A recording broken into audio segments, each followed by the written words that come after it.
When John and I moved into the quiet suburban neighborhood, it seemed like the perfect fresh start. Nestled at the end of the cul-de-sac was the home of Martin, our next-door neighbor. A retired man in his late 60s, Martin was always available to collect our mail when we were out of town and lend a hand with home repairs. I should have felt safe. I wanted to feel safe. But when the first letter arrived, everything changed. The envelope was plain, white, no return address. Inside was a single sheet of paper, written in hurried scribble. Your neighbor Martin is not what he seems. Research the name Martin Hensley, the nightcrawler. Be cautious. John laughed it off, saying it was probably some bored teenager playing pranks. But I couldn't shake the feeling. That night, I Googled Martin Hensley, the nightcrawler. My hands trembled as I clicked on an article titled The Nightcrawler, a retrospective on an uncaught serial killer. The name Martin Hensley was mentioned as a person of interest, but no charges were ever filed. Unable to sleep, I decided to do some snooping. I walked over to Martin's house.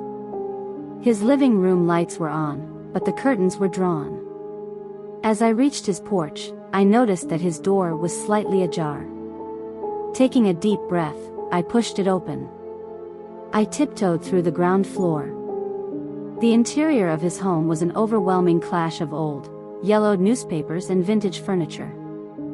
Finally, I reached his study. The room was filled with shelves that sagged under the weight of ancient medical textbooks and journals.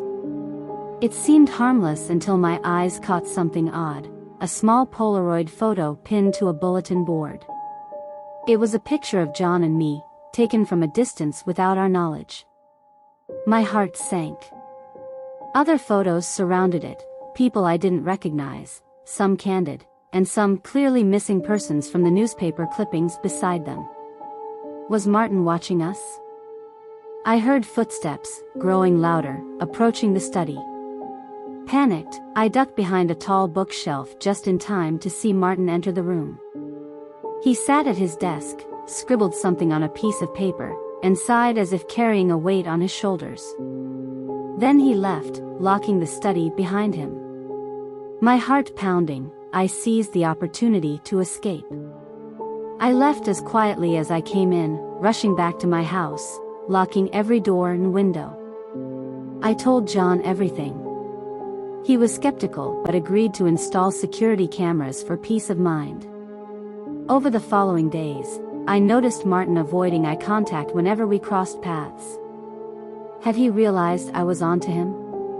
More letters arrived, each one more ominous than the last. He's watching you, one said. You're not safe, warned another. John wanted to confront Martin, but I disagreed, fearing what he could do. One evening, our security cameras alerted us to movement in the backyard. The footage showed Martin, pacing back and forth, seemingly arguing with himself. He looked frustrated, disturbed. Then he stared directly into the camera and mouthed something I couldn't decipher. But his eyes, they chilled me to the bone. The next day, Martin was gone. His house was empty. John went to check and found a note on his study table, addressed to us. It read, "You passed my test." The police couldn't find any substantial evidence against him, and the case was soon forgotten. But I couldn't forget. Even now, new neighbors have moved into Martin's old house, but I can't shake the feeling that I'm still being watched. Those letters, that picture, and Martin's haunting eyes, they all felt like pieces of a puzzle, a game, a test I never wanted to take. Sometimes, I still get letters, plain, white envelopes with no return address.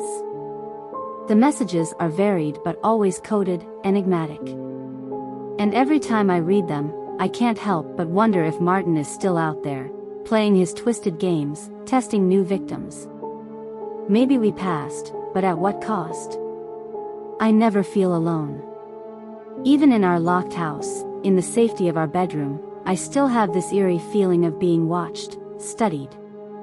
And that's the most terrifying part, knowing that one day, Martin, might decide that we've failed his test.